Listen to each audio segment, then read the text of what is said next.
Приветствуем всех! И в нашей студии сегодня в программе «От сердца к сердцу» гостья Елена Седлецкая.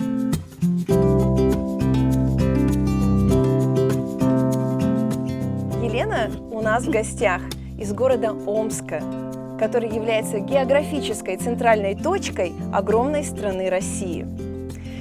Сестра Елена со своим мужем Павлом имеют 7 детей, 5 дочерей и 2 сына.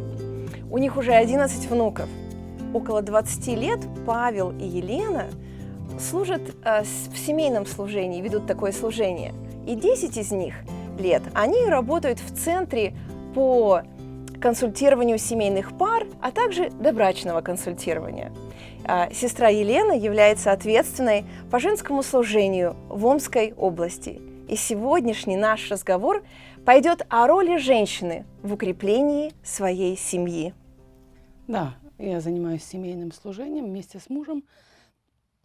Люблю это служение, хотя никогда не хотела служить в этом служении, потому что оно очень трудное. Но теперь с годами понимаю, что Господь привел нас к этому служению, и оно таких в 2, можно сказать, направлениях. Первое – это мы преподаем библейские принципы и семейные отношения везде, где только можно, где люди этого хотят, и в учреждениях христианских, и в церквях. А второе направление – это служение вот как раз от сердца к сердцу. Либо 1 на 1, либо 2 на 2, семья с семьей. Поэтому в этом заключается наше служение. Елена, какой девиз вашей жизни, если можно выразить его одним предложением? Желание всегда было служить Богу и служить людям. Какая самая главная цель служения с женщинами? Какую цель вы преследуете? Ну, я немножко бы выделила служение женщин в общем и подвела его, в частности, к служению женам. Это мое как бы личное такое вот стремление или убеждение. Я больше работаю с женщинами замужними, поэтому моя цель – вернуть женщину туда, откуда она была взята. Она была взята Богом из мужчины, и мне хочется вернуть ее к мужчине, вернуть ее к детям, то есть женщину-христианку вернуть в семью, в то положение, из которого Бог ее взял, или для которого Он ее предназначил. Мне хочется, чтобы женщина не рвалась к активности большой, не рвалась к бизнесу, не рвалась к независимости от мужа. Но мне хочется, чтобы она была все-таки вот так под крылом мужа, в кругу своей семьи, чтобы это была та женщина, которую Бог задумал. А вот какую роль, если она имеет роль, играет женщина в сохранении своей семьи? Хороший вопрос, но мне кажется, чуть ли не 100% это ее роль, потому что я нахожу в Библии место, да, которое говорит, что мудрая жена созидает дом. Не очень мудрая, так, разрушает его. Поэтому я вижу, что с женщиной роль очень огромна. Я не вижу, не нахожу в Библии ни одного места, которое говорит о том, что мужчина созидает. И поэтому тем более убеждаюсь в том, что от женщины зависит слишком много состояния семьи, состояния эмоционального такого покоя или мира в семье, отношений в семье. Да, мы можем устраивать дом физически, красиво, современно, уютно, но все-таки Бог предназначил женщину и дал ей нежность, дал ей любовь, эмоции для созидания именно мира в семье, вот такого сохранения мира. Поэтому я думаю, что роль ее огромна.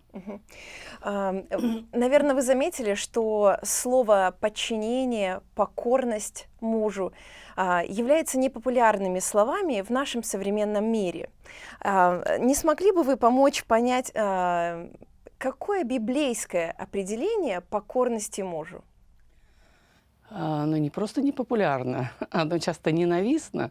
Когда говоришь с женщинами о повиновении, многие женщины против этого встают, но это то, что Бог предназначил. Библия на самом деле открывает многогранное такое с разных сторон вот это повиновение, кроме прямого такого повеления, когда Господь говорит через Писание, что жена должна быть покорна, да, и есть усугубление даже этой покорности в двух местах. Да, конечно, оно может быть не очень приятно и мне даже, но Писание говорит, что оно должно быть покорно во всем. А еще одно место как Господу. И это вот просто как бы приводит в такое, не знаю, немножко неловкое состояние, когда каждая женщина думает, ну да как, до какой степени. С другой стороны, покорность, она выражается в том, чтобы заботиться о муже. Писание говорит, замужняя, она предназначена для того, чтобы заботиться, как угодить мужу. Писание также говорит об уважении к мужчине. И это тоже, если ты уважаешь человека, ты будешь покорен ему. Если нет, то нет. И в этом смысле оно так разносторонне открывает вот это повиновение, не просто, как сказать, бессловесное, неосмысленное, а именно сознательное. Потому что Писание говорит нам о том, чтобы женщина украшала себя не внешне, что мы делаем успешно, да, и умеем все это делать, но именно внутренне. И Бог ценит вот этот сокровенный дух молчаливый. Поэтому вот покорность, она вот так многогранна и внутренне, и внешне. То есть насколько мы из себя примем, наверное, или от Бога вот этот образ женщины. А вот не смогли бы вы привести несколько примеров, как на практике проявляется покорность? Как это смотрится с понедельника по субботу, например, в наших обычных бытовых заботах? Как оно выражается? Покорность, уважение? Может быть, тогда я расскажу о себе. Я часто делюсь своими неудачами или проколами, я их называю, или рабочими моментами, когда Бог меня учит. К примеру, любую информацию дает муж, говорит о чем-то. И в моей голове по-человечески возникает сразу ответ, что это не так. Потому что у меня у женщины есть другое мышление. И мне кажется, что все, что говорит муж, оно не такое, значит, оно как будто бы неправильное.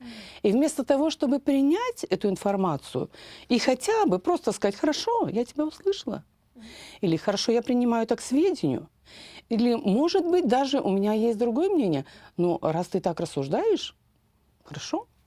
Вместо этого я говорю, о, нет, подожди, это не так, это вот так. И мое вот так, оно всегда идет в противовес. И это сразу говорит о моем несмиренном духе, то есть не готовом принять другое мнение. И вот это, мне кажется, такой самый глобальный момент, точка отсчета я ее называю. Произойдет конфликт или не произойдет? То есть принятие любой информации от мужа, любого решения. Если даже непонятно мне, мне муж дает право задавать вопросы. И когда я начинаю спрашивать, а почему ты такое решение принял? Или как ты к этому пришел? И он начинает объяснять, и тогда в моей голове приходит восхищение моим мужем. А мы часто не задаем вопросов, а просто считаем, что ну какая-то вот такая идея не очень удачная. Нам кажется, что мы лучше придумаем. И это вот ну, такой, может быть, для меня, это мое слабое звено, это принятие однозначно, с первого раза. Потому что, когда нет принятия, сразу начинается такое, ну, как сказать, отторжение, что ли, или и человек, или, может, просто замыкается, понимает, что он не принят. Но это одно из таких. А много что, например, последнее слово за кем? В решении какого-то вопроса. Даю ли я возможность мужу поставить точку в наших рассуждениях, или все-таки я ее ставлю? В вопросах финансах. Кто министр управления, в чьих руках деньги, в чьих руках и власть, и главенство, в принципе, семьи. Чтобы мне, как бы меня не убеждали, я убеждена, кто владеет деньгами, тот владеет миром. И в семье это тоже так. Поэтому для меня это вопрос, можно так сказать, окончательного слова или подведения итогов, или поставления вот этой точки. За кем оно? И оно говорит о том, тогда подчиняюсь я внутренне или нет. И даже может это быть внешне. Да, я создам образ такой, что я промолчу. И даже и конфликта не случится. И как будто бы я послушная жена. Иногда у меня были такие мысли. О, Лена, так ты вообще герой. Ты же промолчала, конфликта не произошло, и все так хорошо. Но когда я смотрела на свою внутренность, там была война. Внешне я прикусила язык и, так сказать, нарисовала хорошую картину. Но внутренне мой дух воевал. И я так думаю иногда, что когда Бог все-таки смотрит на внутренность, Он не создает наш внешний образ, его создаем мы. А Господь все-таки работает с сердцем женщины и хочет сердце изменять. И Он говорит об этом внутреннем, молчаливом, кротком духе, на что я много лет не обращала внимания. Я думала, это язык мой промолчит, и вот я кроткая. А внутри, если в этот момент того конфликта или еще чего-то, попади в сердце мой муж, он там сгорит. Потому что там война, там буря. И поэтому вот мне хочется тоже и для себя, в первую очередь, конечно же, и для всех сестер или женщин, или жен пожелать вот этого внутреннего духа, умиротворения, вот этого внутреннего послушания. Потому что это написано драгоценно пред Господом. Дух внутренний, не внешность. Внешность можно очень хорошо преподать. А Бог смотрит на внутренность, и нам надо работать с внутренностью. А как вы вот думаете, что помогает женщине учиться тому, чтобы уважать, подчиняться? Ведь это же наверняка не происходит в один день, и затем на всю жизнь ты уже послушная и покорная, и уважаешь мужа. Что в этом процессе помогает женщине учиться этому? Ну, мне кажется, что в первую очередь это мои отношения с Богом. Потому что если я читаю это как заповедь для себя, потому что так написано, каждая жена должна уважать своего мужа, да? Или в синодальном переводе стоит как боится слова, да? Уважение. И первоочередно, это мое решение, все в нашей жизни приходит через осознание или через наше мышление. Потом оно проходит в сердце, а потом выявляется наружу в жизни. Поэтому насколько я имею отношения близкие с Богом, настолько я принимаю его замысел или не принимаю. То есть вот это для меня очень важно. И если я люблю Господа или говорю, что я люблю Господа, а, как правило, мы это все говорим, христиане, то Писание говорит, если ты любишь Господа, соблюди его заповеди.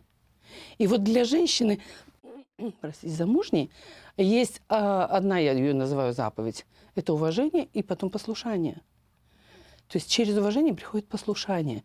И поэтому для меня, вот как замужней женщины, и для каждого из нас, я думаю, что это главная цель. И даже, я бы сказала, одно единственное, за что Бог с нас просит. Потому что отсюда приходит следствие отношения с мужем, отношения с детьми, отношения с родством. То есть это очень важно, именно внутреннее. А потом проявление внешнего. Это как в школе. Нам преподают теорию, мы проходим какую-то тему, а потом задают задачки решать. И приходит практика. Когда мы понимаем то, что Бог для нас задумал, и чего Он хочет, то я принимаю тогда для себя вот это главенство надо мной мужа, как благословение, не как тяжесть, не как крест. Когда многие женщины говорят, ну, вот ты такая святая женщина, неси свой крест, ну вот достался тебе такой. Да нет, он не достался, я его сама себе взяла. Я взяла, причем самого лучшего. Мы же умные женщины, мы не выходим за плохих замуж. Мы выходим за хороших, но почему-то в жизни они потом нам перестают нравиться. И это наше решение с Господом. Если я взяла себе этого мужа, это мой глава.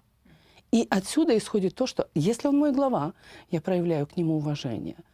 И как в итоге, если я уважаю человека, я буду ему покоряться.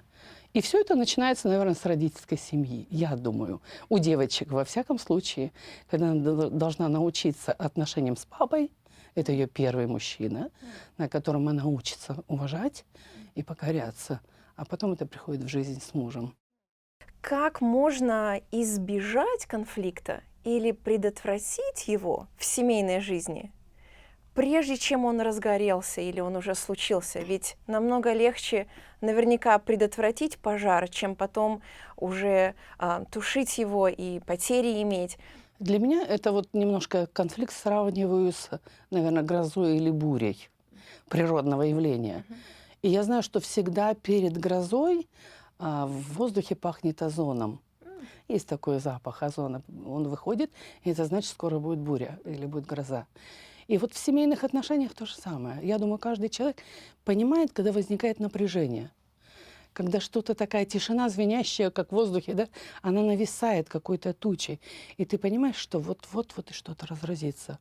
И я думаю, для этого Бог дал мудрость женщине, но главное – смирение. Когда она имеет понимание, что что-то произойдет, ей нужно воспользоваться смирением, чтобы предотвратить. И в этот момент просто остановиться, не дать ход своим эмоциям, негативным, естественно, да, в этот момент. А может быть, взять на вооружение позитивные эмоции. Но что делаю я, учась вот в этом процессе, когда хватает смирения, это главнее даже, чем мудрость здесь. Хотя они в совокупности, мудрость показывает, что это уже было. Не нужно туда идти таким же путем. А смирение помогает именно вернуться в это состояние. Я для себя внутри останавливаюсь и говорю: Лен, а стоит ли терять то, что с таким трудом созидалось? Вот наши отношения. Потому что конфликт в одночасье, в одной минуте разрушит то, что ты строил годами. И стоит ли это делать? Или все-таки стоит смириться? Или все-таки, может быть, даже на память я привожу себе иногда мысль, что мой муж мне совсем не враг. Он мой друг, мне не надо с ним воевать. Даже если мне непонятно, даже если у меня противится внутренность, он мне не враг, это не тот, с кем мне надо воевать. Мне надо стать с ним вместе в одном окопе и воевать против дьявола, потому что его цель нас, как сказать, развести по разным сторонам баррикад, а нам нужно держаться вместе. Это мне помогает. Иногда мне помогает, когда просто-напросто я понимаю, чувствую, что у меня появилось какое-то недовольство. Маленькое-маленькое такое. И в последние годы так я стала за этим наблюдать, и я для себя уже поняла, что если только где-то каким-то движением, каким-то словом вдруг у меня появилось недовольство к мужу, я останавливаюсь и говорю: Господи, спасибо тебе за моего мужа. И я не дам ход этому недовольству. Потому что если только ты его не остановишь, оно разразится и придет к большому конфликту. Мы часто потом вспоминаем, от чего он произошел. Иногда вообще не можешь вспомнить. Иногда понимаешь, что это от какой-то такой мелочи, вообще ничего не значащей, но разрушаются отношения. Поэтому я думаю, мудрость и смирение – это два компонента, которые нужны в том, чтобы предотвратить конфликт. Представьте себе, Елена, вы говорите, имеете возможность говорить перед женами, тысячная аудитория, например, и вам дают 1 минуту, говорят: Елена, вы за эту минуту должны сказать самое важное. Мне хочется обратиться к женщинам, наверное, к женам больше. И у меня для вас такое слово или такое обращение. Мы созданы женщинами. Это не случайно. Это очень здорово. Бог предназначил нам быть женщиной.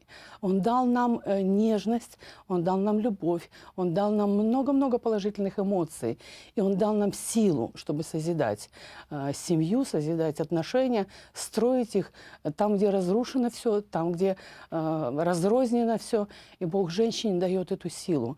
И мне хочется, чтобы мы согласились с этим Божьим предназначением быть женщиной. Не надо рваться, уйти с этого образа. Господь тебе и мне предназначил эту почетную роль, потому что роль женщины – быть помощницей.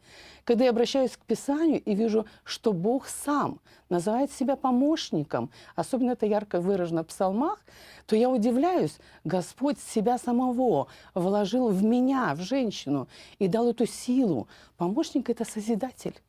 Это тот, кто строит, тот, кто созидает. И это сама суть нашего Бога. Потому что Писание говорит: Он трости надломленной не переломит, и льна курящегося не угасит. Вся суть Господа – созидать и восстанавливать. И вот эту силу Он вложил в каждую женщину, чтобы созидать семью. Еще один момент, который я хочу сказать. Давайте вернемся в Едемский сад. И вот этот процесс созидания женщины, и Бог называет ее Евой. Все мы знаем, что значение этого слова «жизнь», а я, может быть, так конкретизировала «дающая жизнь». И мне хочется, чтобы каждая женщина, каждая жена, каждая мама была вот тем человеком, который вокруг себя созидает жизнь и творит жизнь. Чтобы вокруг каждой женщины никогда не было запаха смерти, чтобы там все расцветали, чтобы мужья стремились в дома к своим женам, чтобы им было приятно возвращаться туда, чтобы они с грустью уходили со своих домов и с радостью возвращались туда. Пусть Господь благословит каждую из нас созидать, творить и давать жизнь. Елена, огромное спасибо за слово ободрения, за слово наставления всем женщинам-христианкам, у кого есть семья, чтобы мы работали, трудились над тем, чтобы она была сохранена. Это угодно Богу, и с Богом это возможно. Благодарю вас.